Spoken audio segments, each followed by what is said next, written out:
Artificial intelligence, doorbell camera video, and driverless cars. Plenty of news this week in Tech Talk. To break it all down for us, Ritesh Kotak, cybersecurity and tech analyst, now joins us. Hi there, Ritesh. Hello.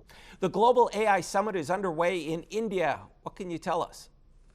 So this is a significant summit. In fact, last year it was held in France, and Vice President JD Vance was there and made this speech around we want less regulation and we need to, the race for AI is on.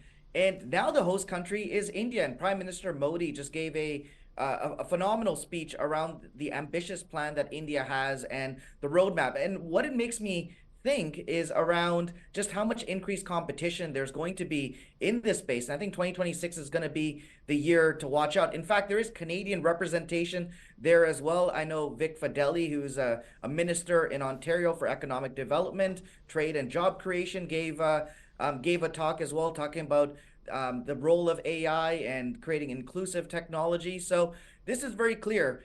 First of all, the two big frontrunners are still the United States and China. China on the advanced manufacturing side and US on the infrastructure and technology side.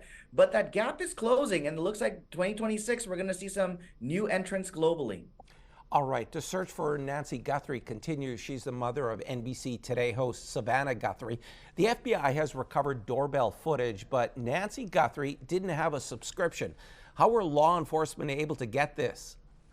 Yeah, and this is a question I've been receiving from numerous individuals. So when you actually don't have a subscription with a lot of these plans, there is a free version that may allow for certain hours of viewing. Now, what also happens is, let's just say those hours have elapsed. There are ways to forensically recover it through judicial authorization. So you need essentially a warrant or subpoena in the United States. There's also the possibility that that information could also be preserved if it's caught within a certain amount of time. So a lot of people are like, well, wait a second, no subscription, how is there video? That's how there's video. There could be a free plan or forensically recovered. Okay, let's shift gears. You had an interesting experience in Phoenix, Arizona. You took a driverless car for a spin. How was it, and are we ready? Yeah, it was, look, first of all, I landed in Phoenix and there were so many of these driverless vehicles there. That in itself, I did not expect.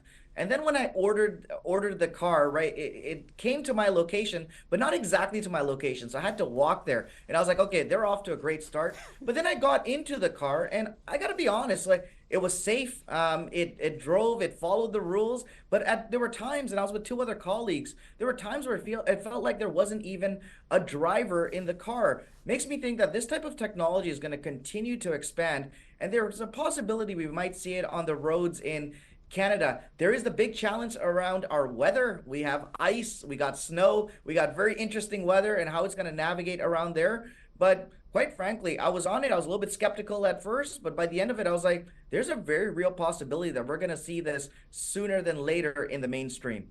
Ritesh, thanks so much for your time. Always appreciate our conversations. Thank you so much for having me. Ritesh Kotak joined us from Toronto, and to see more of our Tech Talk segments, head to our website, ctbnewsnorthernontario.ca.